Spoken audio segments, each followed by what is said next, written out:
everybody, and welcome to Criterion Watch. Yay! Woohoo! This is the second episode, number 2. I'm your host, Jonathan Moody, aka the Blu-ray Hunter, and I'm here with... Paulie Presenza, a.k.a. the Moo Cow. Moo! Moo. All right. So I have a bunch of stuff. Unfortunately, Paul was not able to go out to Barnes & Nobles this week and get something. Nope. And I was able to get a bunch of stuff. So I guess it works out, perfectly. So, well, not perfectly for him. Yeah, so he is interested. And I got the first one I'm going to show is a big box set. Ooh, I like 'em big. Yeah, and this is pretty cool actually. This is a 7-movie box set. Costs $66 in total. So that's pretty much like, less than $10 a piece, or whatever. And so let me show you. And I did an unboxing of it earlier. It is America Lost and Found, the BBS story. Ah. And it's got a ton of movies. It's got Head, the Okay. Monkees movie. Right. It's got Easy Rider, Okay. classic. 5 Easy Pieces, Okay. which I don't know. Have you seen 5 Oh, Easy yeah. Pieces? Oh, I was just watching it. I'm not into it. I don't know. It's a very It's not what I thought it was going to be either, but it's not bad. It's kind of like the day in the life of this guy who's kind of an asshole. But it's Jack Nicholson, so he kind of makes it a lot more fun. He makes it fun. No, I mean... Hold the chicken between your knees. Yeah, that scene is probably my favorite. That's my dad's least favorite scene. Really? Yeah, Oh, he that's just the doesn't like best part. people. He just doesn't like people being mean to like the But she work deserved staff. it. I think she did. She had like a little bit of an attitude from the very beginning, like or whatever. But whatever. And then it's funny because Tony Basil, of all people, was in that film. She's one of the people that gets picked up, and she's like, I think it's wonderful what you did to get your toast. Yeah. Oh my So God, she was funny. wonderful. And you get to see Sally Struthers naked. If you Well, ever there's wanted always to. that. If you ever wanted to see her naked, not now, but back when she was a young girl, like in her 20s or something, she was great in it. But then it's Drive, He Said, and A Safe Place. So Oh, okay. Drive, He Said is actually directed by Jack Nicholson, and A Safe Place has Jack Nicholson in it, but it's not. It's got Orson Welles in it. I've never seen A Safe Place. Yeah. Have you seen Drive, He Said? Yeah. Oh my God, Drive, He Said, I've heard is horrible. Yeah, it's all right. It's- It's. I think that's Nicholson's first attempt at Directing. anything. Yeah. So doesn't quite know exactly what he was doing, but I thought it was okay. Yeah, I haven't seen it yet, so I want to see Ooh. those two at Self-indulgent. some point, and I also want to see this, The Last Picture Show. Oh, which great, I great still have film. not seen. Great show. It's kind of weird because I guess it's all of these are executive produced by Bert Schneider, which I talk about in the unboxing, which you'll see later. I'm gonna post that on another time, but these are all done by BBS, which is it was started from Head. Actually it started from the Monkees. Monkees TV show became a big hit, and these guys got enough money that they decided to invest in a bunch of movies, and these were the movies that they made. And that's Peter Bogdanovich, right? Peter We Bogdanovich. were just talking and- about him last video. Yeah, with Sybil Shepherd Shepherd, and oh. Cloris Leachman, Sybil Ellen Shepherd looks Burstyn, glorious in this film. Timothy Bottoms, and this is apparently the director's cut, so that's pretty cool. Nice, And nice. I think it doesn't Timothy have. Bottoms, he's one of those guys in the 70s. I expected him to become like this great big star, and he was in these really great iconic films like that and Apocalypse Now and a few others, and then it just, boom, he vanished. Well, this I has. think he got sick, is what I understand. It has, what is it? 2 audio commentaries, one from 1991 featuring Bogdanovich and actors Sybil Shepherd, Randy Quaid, Cloris Leachman, and Frank Marshall, and the other from 2009 just featuring Bogdanovich. Okay, interesting. So then there's like Q&As and featurettes and stuff. But the cool thing is they haven't released that as a solo Blu-ray yet. Right. So if you want to buy that movie, you gotta buy it from the set and stuff like that. So I mean, this set is sort of worth it for that plus everything else, Right. or whatever. There's a lot of interesting stuff. And the last one is The King of Marvin Gardens, which stars Jack Nicholson as well. Yeah. I've actually never seen that. I've heard of it though. And this is kind of cool. It gives like a huge booklet, kind of showing pictures and things Nice. about it, essays and stuff. So That's cool. anyway, that's that. That was the first like big thing I got. All right, so next is Humphrey Bogart in A Lonely Place. Okay. I just watched this recently. I'll do more of a review at some point. I love this movie. In fact, everything I've been watching, and like except for 5 Easy Pieces, like I couldn't get into that one, but I haven't finished it yet, so maybe it'll blow me away by the end of it. I don't know. I'm about 50 something minutes in or whatever, or more, maybe more. I'm almost there, but I just couldn't really get into it. But in A Lonely Place, I watched the whole thing. I love this movie. It's so good. I have not seen it. Basically, just so you guys know, Humphrey Bogart plays a screenwriter in Hollywood who hasn't written a screenplay in like 10 years. These people are his agent's trying to get him to do one, and he asked this girl to come read it to him, like this hat check girl. And she comes home to his home, reads it to him, or not reads it to him, but tells him the story of what's going on. And he says he's tired, needs to go to bed. She gives her $20, which that was a lot of money back then for just doing that for a cab ride home. So she had to call her own cab and do all that stuff. And then next morning he wakes up and he's been questioned by cops for her murder. And so the whole time you're wondering, did he do it? Did he not do it? Because you start seeing he has a little bit of an anger. He can, when he gets angry, he gets violent. And so Who directed it? Nicholas Ray. Oh, really? Yes. So Interesting. it was, and it's okay. An interesting thing that I learned is that Gloria Graham is in it as well, and she was Nicholas Ray's wife. And the funny thing is, she wasn't the first person they went to. They went to somebody else. I forgot, like Lerna Miles or something like that, or whatever. Somebody else. They went to somebody else. Then that person couldn't do it because of scheduling. So they asked, I think they asked Lauren Bacall, or they wanted Lauren Bacall, and then she couldn't do it because of stuff. And then they went with Gloria Graham, which made it uneasy because Humphrey Bogart wanted his wife, Right. Bacall, to Right. be in it because he had worked with her a bunch of times and everything like that. And so the girl who is like Gloria Graham plays a neighbor who basically becomes like the witness to knowing that like he went back into his house and he never left or whatever. And then they fall in love, and she becomes his muse and starts helping him do that. But then she starts noticing his anger, his temper, and all this stuff happening that, and people start talking about it. Like, I mean, he has a streak for being violent. So whether or not he did it is, you have to find out from the movie, because I ain't going to spoil that. And of course, it's Bogart, so he's probably smoking like a chimney throughout the Oh, whole yeah, everybody is. Yeah. There's actually one point where he, like, lights up a cigarette and then gives one to, 2 cigarettes, and then gives one to her, and, or whatever, and... So it Oh, that's sounds very noirish. It is. It goes back to his old movies like Big Sleep, I think, and stuff like that, Okay. where, it was very much like in that style. So what year was this? 1950. Ah, okay.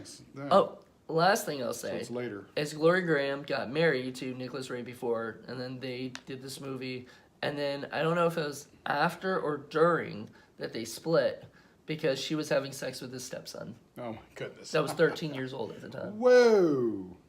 Yeah.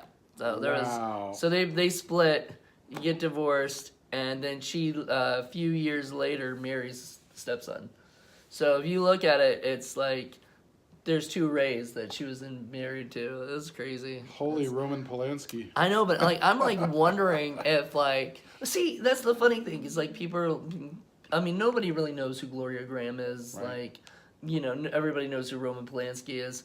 But, like, if it were a woman, like, people don't, people are like, oh, way to go with that guy, or whatever, that Right. kid, But if it's a man that did it to a kid, obviously, that's gross. And obviously so.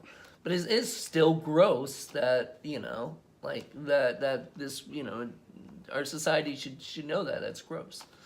But anyway, that's That's just my opinion. I just thought it was an interesting thing. I think they should do a biopic on Nicholas Ray at some point, and That'd be interesting. All right, so And what was the son's name? I don't remember. It's something Ray. Yeah. He was also a filmmaker. Okay, yeah, I would He think did so. did stuff too, but not nearly as famous as his father. The Blob, Yay, the original Blob. the original Blob. I've not seen it. Ever. Really? Yeah, I Oh. want to so badly. Steve McQueen, so I'm baby. gonna probably be watching it this week. I'm excited to dive into this. It's pretty good, actually. I've watched the remake, so I like the remake. okay. I actually think, having not seen the first one, I can't judge which one's better or which one's not. But from what I've heard from other people, a lot of people love the remake a lot. So.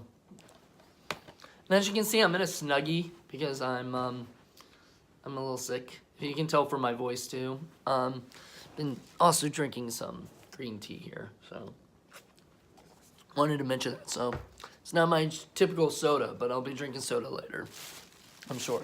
Sure, all All the right. green tea companies out there should back us at Indie Film Cafe. So I've got a new Stanley Kubrick movie. Not new, obviously, because he's not gonna be able to do new movies. I But wish. yeah, we wish there was new Stanley Kubrick movies being made. Oh my God, my I don't, man. I don't know if you would enjoy this time period because, like, if you think about it, all the really great filmmakers from those days or whatever, if they were making movies now, they just wouldn't have they wouldn't be able to do, Right. like Well, amazing films. I I'm don't pretty think. sure he'd still do the kind of movies he wants to do. He's always kind of been a maverick. He's always sort of done his own thing. As long as he had his own studio and had control of his own work, I think he'd be fine with it. It's just I don't expect he would ever make a movie that would appeal to the people of today. I think he'd be much more interested in just making his movie and that's it, and you like it or you don't. The Killing. I just watched that yesterday for the first time and loved it. I Yeah, don't that's know. good. That's a good Stanley Kubrick movie. So I'm really interested in seeing this one, Past the Glory. Oh, that's a classic. Do pardon me. Yeah, if you got a cow. Hold on one second. So while he's doing that, just gonna talk about this real quick. I have never seen this movie, and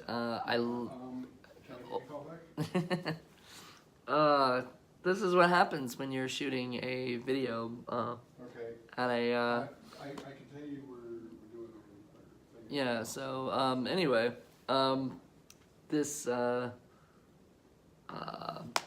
would pause this, but it's more fun to kind of show the whole thing, what's going on right now.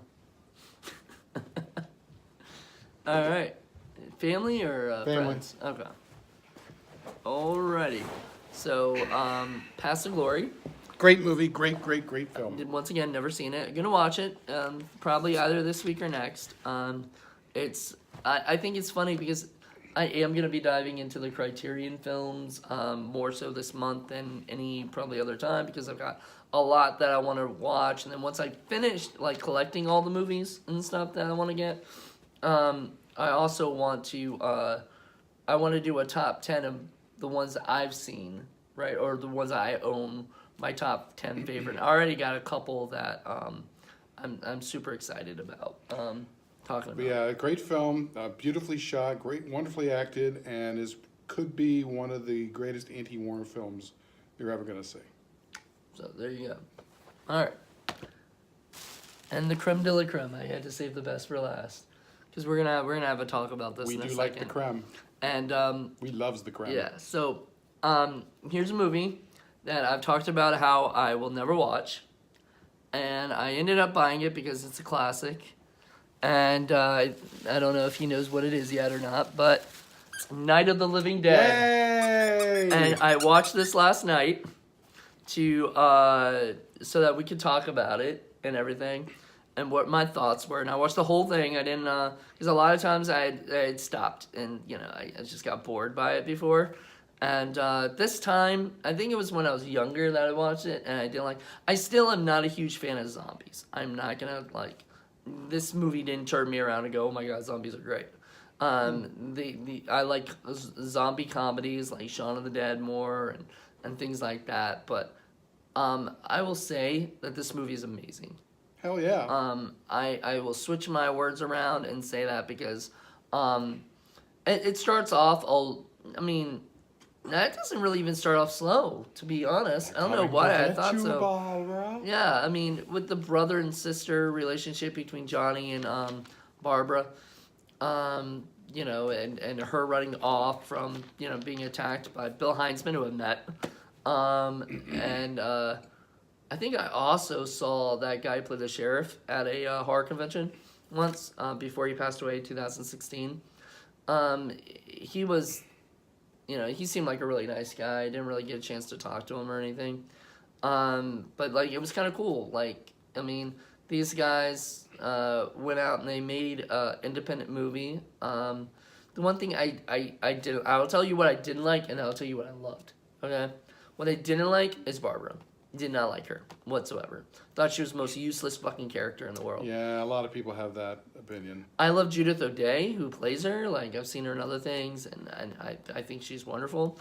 The worst character to probably ever give somebody, because all she's doing is crying or freaking out or getting slapped or whatever. And I'm like, she doesn't rise up and become a hero. I mean, she is the most anticlimactic character The ever. thing about it is, of course, is that it's all very realistic because you're gonna have people like that, you know. Right, but don't make them and they're gonna drag you down. Don't make them like the second lead character. That's what pissed me off. It's like she's supposed to be like the second lead. Is she? Or no, she's the female lead in the Yeah. movie.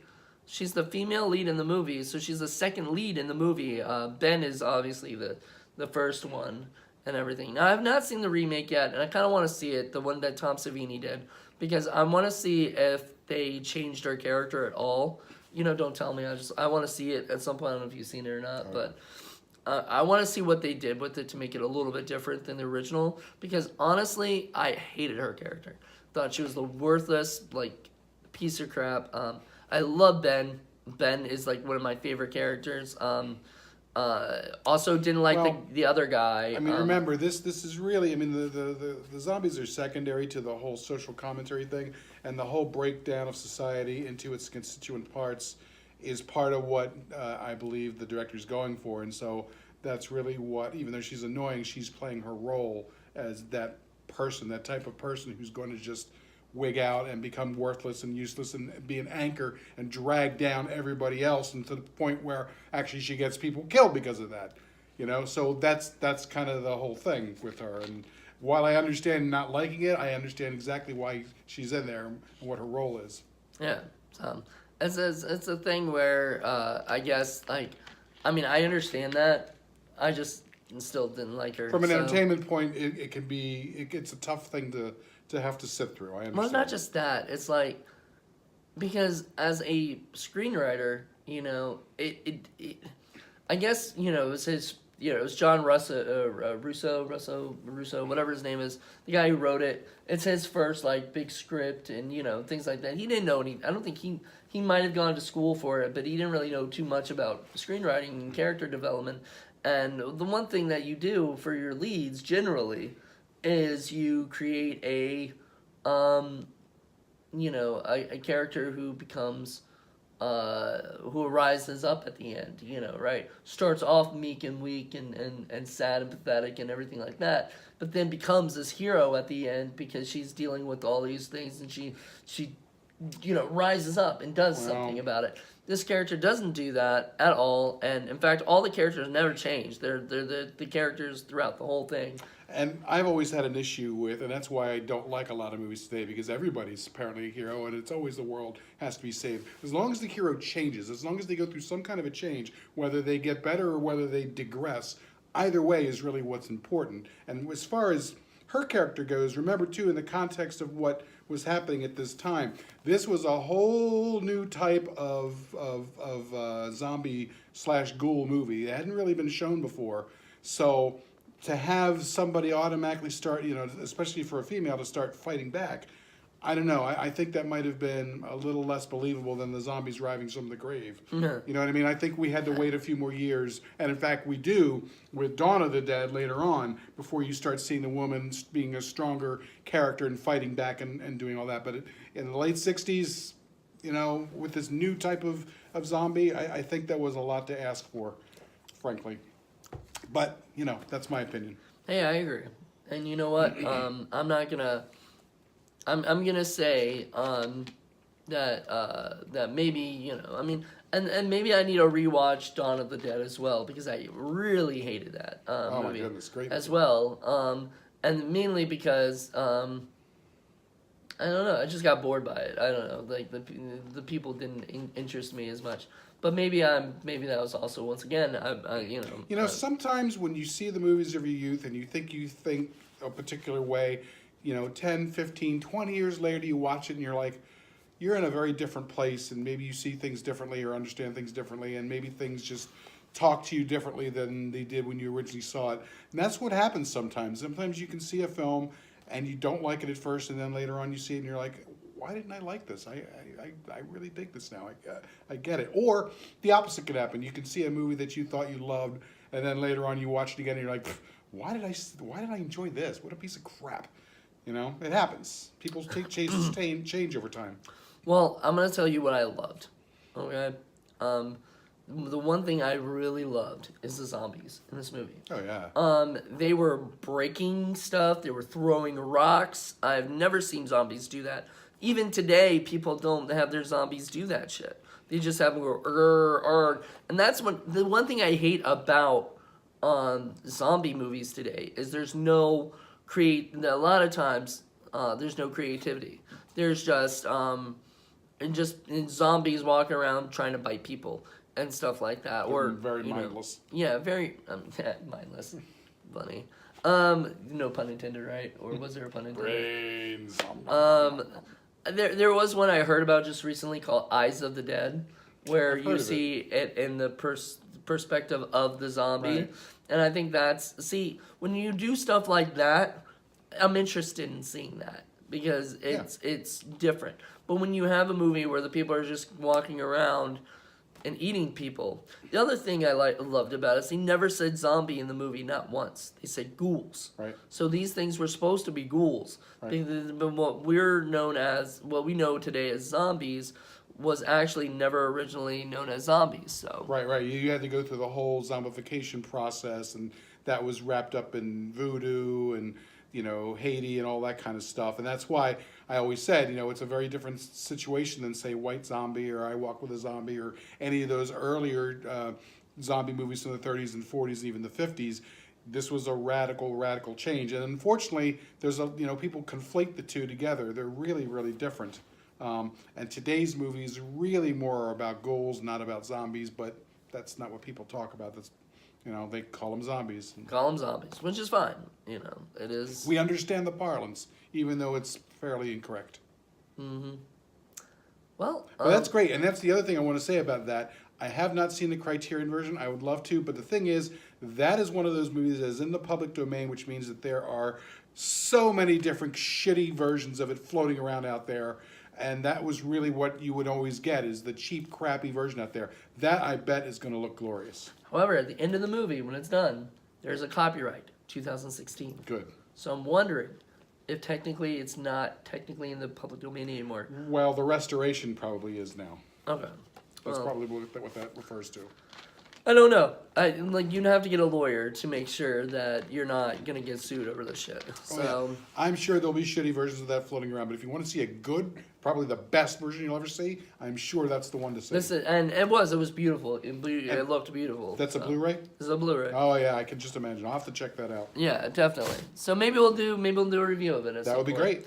And A lot to talk about. And you know, I'm willing to. I mean, I really enjoyed this movie. I would watch it again and again, because I think that what I said I loved was, like, I loved where the zombies weren't your normal zombies. They Right. weren't. I mean, they did a lot of things that people mimic these days or whatever, or make fun of these days, but It's the wellspring of the modern zombie/ghoul film. yeah.